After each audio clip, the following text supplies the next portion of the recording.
L'atenció integrada pretén també tenir benefici per als professionals. Evidentment, els beneficis principals, no? Aquí es mira primàriament són les persones usuàries, els cuidadors, etc., però els professionals també són un actor rellevant. A vegades és veritat que estem en moments en els quals hi ha molta pressió assistencial, tant per als professionals sanitaris com per als professionals dels serveis socials o socials, i a vegades costa, no?, de dir, ostres, un projecte nou, ara em demanen fer una cosa diferent, canviar la meva manera de treballar, però és veritat que també amb la manera de treballar tradicional, no?, estem veient que això provoca un desgast, no?, en les persones perquè hi ha d'alguna manera poc temps per atendre moltes persones que cada vegada són més envellides, que tenen més problemes de salut i social i a vegades costa molt, no?, comunicar per la banda de salut amb la part social i per la part social amb la part de salut. I com sabem que el determinant de salut influeixen sobre la necessitat de suport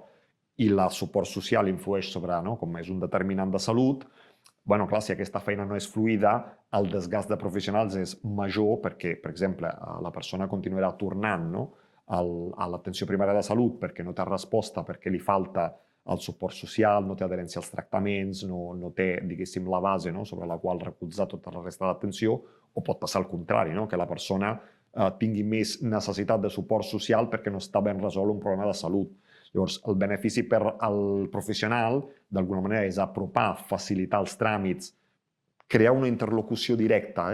entre salut i social i, d'alguna manera, simplificar l'atenció de persones que normalment són molt conegudes, no?, que ja les estem atenent, justament perquè tenen moltes necessitats complexes. Llavors, no és veure persones que no estiguem veient o donar una resposta a persones que de moment no estan venint, sinó millorar i agilitzar la resposta de persones que ja tenim aquí a les consultes d'atenció primària, que tenim als serveis socials, però que per la fragmentació del sistema, d'alguna manera, costa molt, no?,